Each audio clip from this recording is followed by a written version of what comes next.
जहां देश दुनिया आज भीमराव अंबेडकर की जन्म जयंती मना रहा है, वहीं अयोध्या में डॉक्टर भीमराव अंबेडकर के जयंती के अवसर पर शोभा यात्रा निकाली गई। शोभा यात्रा में मौजूद लोगों ने बाबा साहेब अमर रहे के नारे लगाए और शोभा यात्रा में बाबा साहेब की जीवनी पर आधारित झांकियां भी निकाली गईं।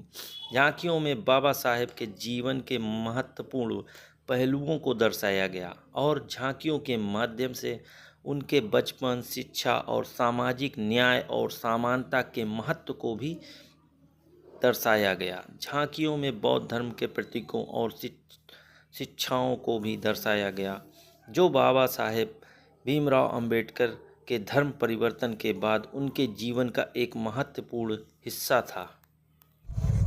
आज बहुत ही खुशी का दिन है और एक ऐसी जयंती है जो पूरा विश्व मनाता है। बाबा साहब डॉक्टर भीमराव अंबेडकर साहब की जयंती पूरा विश्व मनाता है और अमेरिका कहता है भारत में अगर बाबा साहब हमारे देश में जन्मे होते तो मैं इनको सूर्य कहता।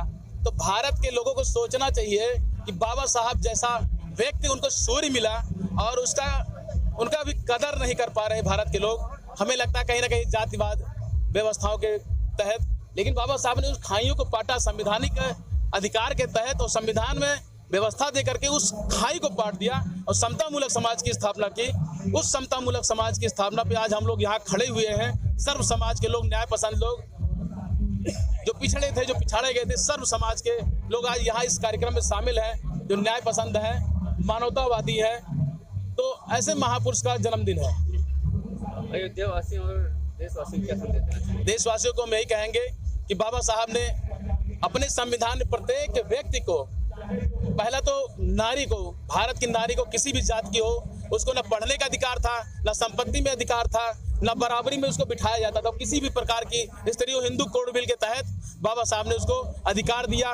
उस हिंदू कोड बिल का विरोध उस समय की सरकार ने किया था, लेकिन बाद में उसको लागू किया। उनकी मजबूरी थी क्योंकि उनको पता था कि इसके बगैर भारत में इसकी तरक्की नहीं की जा सकती, इसको विकसित देशों में नहीं शामिल किया जा सकता।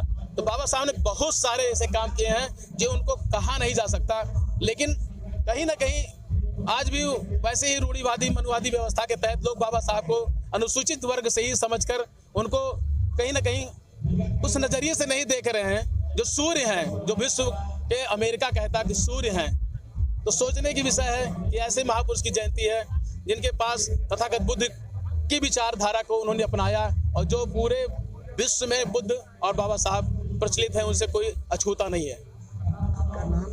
मेरा नाम जगदीश बौद्ध है, मैं इस ट्रस्ट का अध्यक्ष हूँ। 124वां नहीं, 34वां है। बाबा साहब डॉक्टर भीमराव अंबेडकर की 134वीं जयंती समारोह के शुभ अवसर पर हम जनपद अयोध्या के साथ साथ पूरे उत्तर प्रदेश के साथ साथ पूरे भारत देश के सभी लोगों को जयंती मनाने के लिए धन्यवाद ज्ञापित करना चाहता हूं। और साथ साथ बाबा साहब डॉक्टर अंबेडकर ने जो कहा था कि शिक्षित हो, संगठित हो, संघर्ष करो, ये जो बाबा साहब का जो सपना था वो आज दिखाई दे रहा है। अब रही बात सरकार बनाने की, समय परिवर्तन होता है, समय किसी का होता नहीं, समय आ जाता है, इसलिए जनता उब चुकी है। निश्चित तरीके से ये तानाशाही सरकार को ये जवाब देने का काम करेगी जनता। अयोध्या की जनता को क्या संदेश देना चाहिए? अयोध्या की जनता ही देख रही है, ये कारवां उठ चुका है बाबा साहब का और आज सुबह से लेकर के पूरे भारत देश में बगैर बाबा साहब को पुष्प अर्पित करते हुए किसी को चैन नहीं है। इसलिए बाबा साहब को मैं जन्मदिन की बहुत बहुत बधाई देना चाहता हूं और आप लोगों को भी धन्यवाद अदा करना चाहता हूं। आज बाबा साहब का 134वां जन्मदिन मनाया जा रहा है जी, हम ये कहना चाहेंगे बाबा साहब के द्वारा दिए गए संविधान, बाबा साहब ने जो विश्व का कि बाबा साहब के द्वारा दिया गया जो संविधान है, विश्व का नंबर 1 संविधान है। उस संविधान के तहत सभी जाति, धर्म और वर्ग के लोगों को उस संविधान का पालन करना चाहिए, उसके बताए हुए मार्ग पर चलना चाहिए। किसी भी प्रकार के धार्मिक भेदभाव किसी के साथ नहीं होना चाहिए, चाहे वो जिस वर्ग के व्यक्ति हों।